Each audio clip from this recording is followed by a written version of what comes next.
Okay, so I'm from New York City. New York in the house, without a doubt. And I'm from New York City, Brooklyn to be exact. So if you've ever been to New York, or if you've lived in New York for any amount of time, I'm sure that you can agree that there's nothing like a New York City summer, right? Although I might be a little biased here. So my favorite summertime smell is the smell of the mouth-watering, delectable jerk chicken sizzling away on somebody's grill. Or my favorite, it's finally summertime outside. The sound I like to hear is the local Mr. Softy ice cream truck circling around the block. Now, if you're from New York, you know how that melody goes. Doo-doo-doo-doo, doo-doo, doo-doo, doo-doo. Okay, singing's not my ministry. Okay, so I remember the summer morning of Friday, June 10th, 2016 so vividly. So one of the perks of working for yourself is that oftentimes I have a flexibility in my schedule, so I can be there for my loved ones. One of them at the time was my then boyfriend, who I'd been with for about 9 years, right? So I decided, I'm gonna do something nice, and I'm gonna come over and bring him a warm home-cooked meal. But something was different about this day. I felt like something was almost pulling me to his place. And when I got there, I give him the food, and he's all excited, as all men are, right, when he sees the food. And he goes into the shower. But little did I know, the next 15 minutes would change the course of my day, my summer, and my life. So his phone starts beeping, beep, beep, beep, dinging away, ding, ding, ding. And I'm like, Maria, mind your business, respect his privacy. But I had this gnawing feeling telling me to look.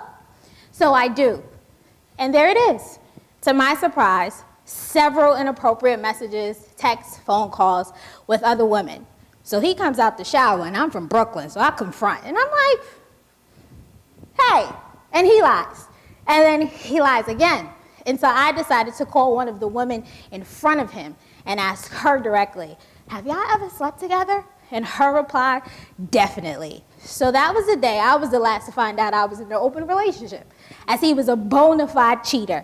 So overnight, I became president of Boo Boo the Food Club. And all I kept thinking to myself was like, how? How could my best friend, the person I trusted endlessly, the person I loved to death, end up becoming my Judas? To give you a better illustration of how I really felt, is anybody here familiar with Mortal Kombat? Finish him. That's pretty much how I felt. Finish him. Needless to say, summer 2016 was the hardest summer of my life. I was suffering with depressive episodes daily. I had outbursts of anger, pounding chest pains, and some days the pain got so real that I really didn't want to feel it anymore. And on those days, guys, suicide ideation was present. I was experiencing trauma to the point that I couldn't even hear this word definitely, because it would bring me back to the very moment that I found out he was cheating. So I had to come to this point where I accepted a season in my life had come to an end, and I had to get through it some way, somehow. Well, a year earlier, I heard about this concept from Pastor Andy Stanley in his Starting Over series. And it's really about when you take a year off from dating, or after a breakup, or before you start anything over after a major offense. You just went through like this divorce or this hurtful breakup, then you might want to take a year off from dating before you decide to get in another relationship. Maybe your business partner just screwed you over and left with the business. You might want to take a year off before you start a new business. Now, prior to my summer of hell, my initial reaction was like, oh, that's all good, right? And so I was faced with making this decision, the decision to embrace and apply what I like to call a time to heal. Prior to my time to heal, I would recommend this to friends all of the time, like, girl, you just need to take a year off from dating and heal your broken heart. And they would all look at me insane, rightfully so, like some of y'all looking at me right now, right? Like I got 3 heads, like, you are crazy. But isn't it something when you give advice that you have to take for yourself? It's so easy for me to stand up here and tell you to take a medicine that takes like tree bark 3 times a day. That's gonna give you side effects of an upset stomach, nausea, and diarrhea, right? When I've never taken it for myself. However, you might embrace my advice a little differently when you know that I've experienced it firsthand. So what's a time to heal? I'm so glad you asked. A time to heal is all about healing the wounds to the soul. Wounds to the soul come in different shapes and sizes. The longer you live, the more often you'll probably experience these wounds, and you'll probably experience them from things like people who've hurt you, or failures, disappointments, pains, offenses, tragedies, and all other negative experiences. Each one of these experiences and these occurrences affect our soul. And although invisible to the human eye, these wounds carry the most power in influencing how you think, how you feel, and how you decide. So the childhood abuse, your parents' divorce, maybe the teacher who called you stupid, your cheating ex, your critical parents, all of these may be some familiar wounds. So let me give you an example of what a wound to the soul may look like. So I grew up in a home where although I knew I was loved, I was often criticized. So my negative behaviors were highlighted a little bit more than my positive ones. And because I came from this environment where I wasn't affirmed, and this is no disrespect to my parents, because I'm sure they were doing the best they knew how. I'm sure they were making me stronger in their own eyes, right? But because I came from a home where I had a lack of an affirming environment, and being that one of my love languages is words of affirmation, I carried this wounded image of myself, and I struggled with low self-worth. And if you don't know, one of the causes of low self-esteem in children often is coming from a home where there's a lack of affirming environment, or they're often being overly criticized. So I had a little bit of both going on. So what would happen is I would look for other people's opinions to make me feel good about myself because I didn't have a good opinion of myself. Does that make sense? Okay, so another example. You might be familiar with him, right? So I live for 90s television sitcoms. And if you know, this is The Fresh Prince of Bel-Air. And there's this powerful episode where Will gets abandoned by his father again. And at first he's all like, I'm good, I'm gonna be good, I'm gonna go on my first date with him, I'm gonna get married without him, yada, yada, yada. And then he crumbles into Uncle Phil's arms screaming, "What's wrong with me? Why doesn't he want me?" Those experiences of abandonment often leave us wounded. And the wound tells us that we're not enough, we're not good enough, and we're not worthy of love. So we go out and we do things to prove that we're worthy, to prove that our lives have meaning and that we matter. We often become overachievers, seeking validation in our accomplishments, the things we do, the people we know, the followers we have, the degrees we attain, the relationships we're in. All of that, we do it in hopes of healing the wound that infected you with the "you're not enough" disease. Is any of this sounding familiar or making sense? See some nods. So what are wounds to the soul? I'm so glad you asked. You guys just keep asking the right questions, right? So wounds to the soul, your soul first is your mind, your will, and your emotions. So after you suffer a wound to the soul, that means your mind, how you think, your will, what and how you decide, and your emotions, how you feel, right? Meaning that they've been wounded, meaning that there's been an inflict of an injury or mental or emotional hurt or blow, according to Merriam-Webster.com. According to Watchman Nee's book, Spiritual Discernment, I love this quote: "Emotion is the lowest, the most unreasonable part of the soul, yet it exerts the greatest power in swaying the will. Whatever emotion is attached to, the will usually agree. For emotion acts like a favored child who always gets what he wants with a few cries from his mother. It almost seems that the entire life of a person is controlled by emotion, by what it likes or seeks after. Indeed, its like or dislike is rather irrational." So your emotions say hello. Hi, emotions. Those are your emotions. So to depict this better, let's talk about what would happen if we would get wounded physically. So God forbid if we were to suffer, one of us were to suffer a stab wound tonight, right? God forbid, I'm not wishing this on anyone. You'd immediately be rushed to the hospital, and into surgery. Then you'd be in a hospital for as long as needed while being monitored by qualified health professionals. Additionally, only those who are close to your relationship will probably come by and visit. Now, I'm sure while you're in the hospital room, you're not gonna go create a profile page on Tinder and say, hey, let's have our first date in my hospital room. Why not? Because you're still healing physically. You're not ready to go back to business as usual yet. And even after you're discharged from the hospital, you'll go home with several prescriptions, a rehabilitation plan, and then you'll probably have to come back to the doctor several times, right? And track your healing progress and make sure that you need to make sure any of the adjustments need to be made where needed. Well, if we go through such an intentional process when we suffer an injury physically, then why do we expect differently when we suffer an injury to the soul from the emotional blows we experience? So many of us have experienced stab wounds to the soul and haven't taken the intentional time to heal. We're creating dating profiles and going on first dates where our emotional guts are hanging out and our emotional wounds are bleeding. And we're wondering why our relationships keep failing. Maybe because you haven't taken the time to heal.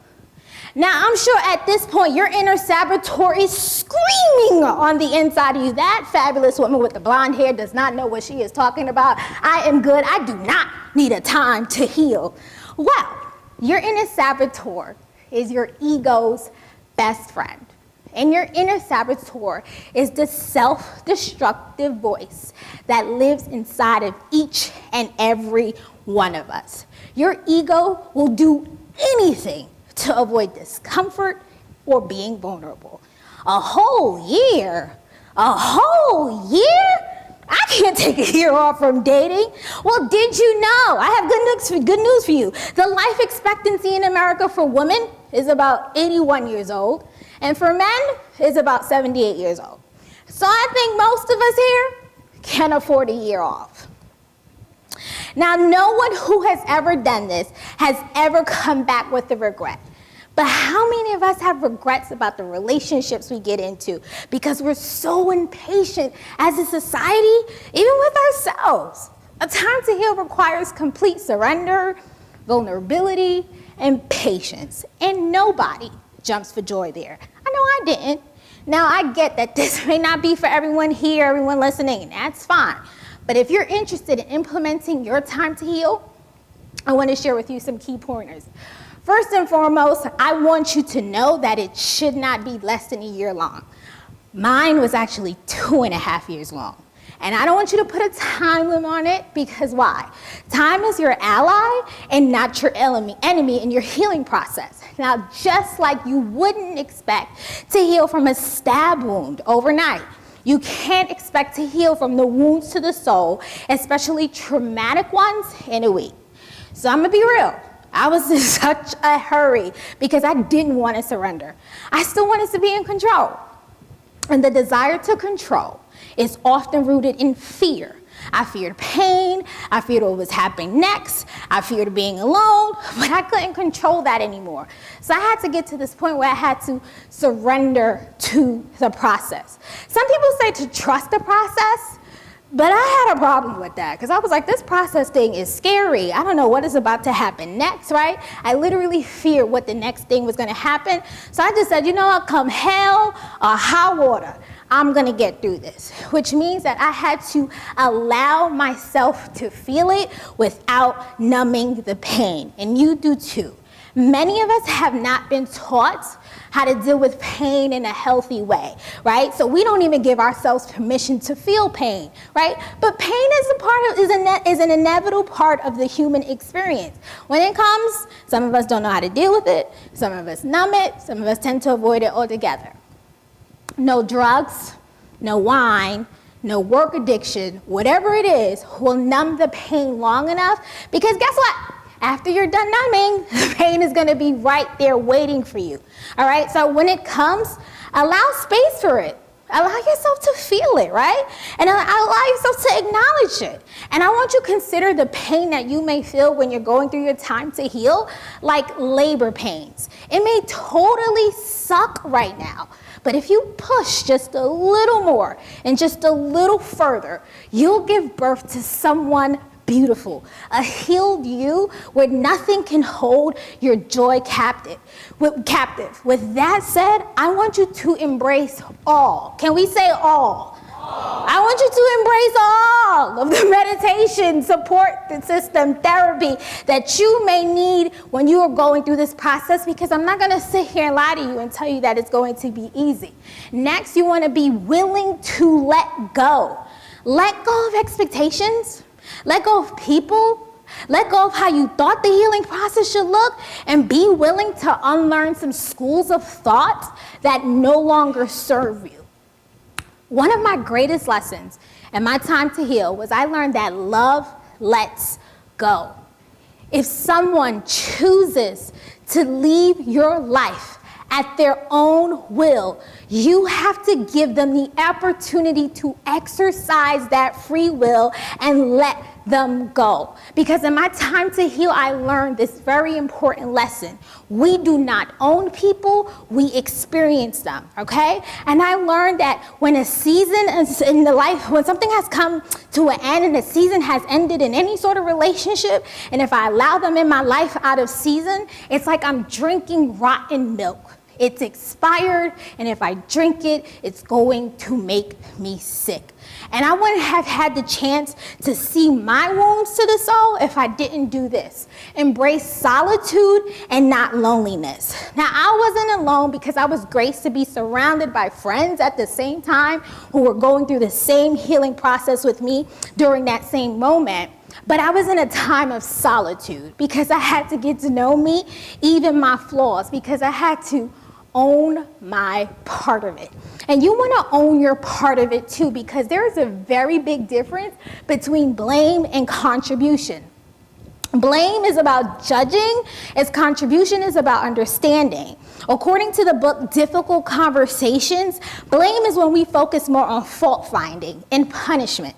And what did he or she do? And how could I judge those actions against some code of conduct? Now, contribution says, how do we each contribute to getting ourselves into the mess? My contribution to the mess I was in was that I didn't know how to manage my emotions throughout our relationship.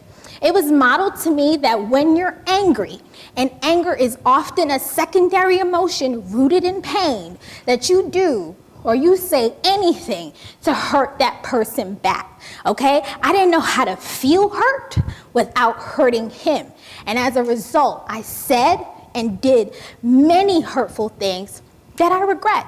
And I often emasculated him several times, not excusing his behavior, but accepting my contributions to the mess. You gotta ask yourself, were you blind to any of your contributions? Did you fail to enforce any boundaries? Did your unresolved wounds cause you to act out in any way? And while doing this, I want you to give yourself grace in the process, because you may discover some things about yourself that you do not like. And I want you in those moments to talk to yourself the way you would talk to your best friend who was going through a hard time recovering from major surgery. And finally, forgive them and forgive yourself. It is not your fault that you trusted someone you love. It is not your fault that you trusted someone you love. Maya Angelou quotes, "Forgive yourself for not knowing what you didn't know before you learned it." But remember, forgiveness is a decision and trust is a process. Therefore, if you choose to reconcile with this person, I want you to make sure that they earn your trust again. You don't just give it away. And it was in my time to heal that I discovered I am enough and I am worthy. Repeat that with me. I am enough and I am worthy. Not because of what I accomplished, but because of who I am. Because I am a living and divine being created in an image of greatness. And there was a predestined plan for my life the moment I was conceived. with or without the money, the man, the titles, the accomplishments, I am enough because of the imago Dei that lives on the inside of me. And I discovered this, that people can only love you to the best way they know how to. If they're wounded and didn't take their time to heal, then more often than not, they will hurt you, and not always intentionally. Okay, that was not the rest of the project, but I'm gonna keep going anyway. They won't hurt you intentionally. And the reason why sometimes is that sometimes, God, people can only love you the best way that they know how to, right? So sometimes we're mad at people, loved ones, friends, family, even parents, because they're not loving us the way we want them to when they just don't know how. If someone has used success or the acquisition of things, or if they have used and they haven't done their own healing, like I said, you become a victim of the war that they're having within themselves, all right? So you don't want to take those type of things personally because you're squeezing an orange juice, you're squeezing an orange and expecting apple juice, okay? Ultimately, my time to heal allowed me the freedom to become the woman I was created to be and do what I was created to do. My time to heal actually led me to this very stage. In my time to heal, I learned to embrace the love that I do have. I have love from beautiful family and friends, women and girls that I get to impact that you see right there. So I want you to think about it.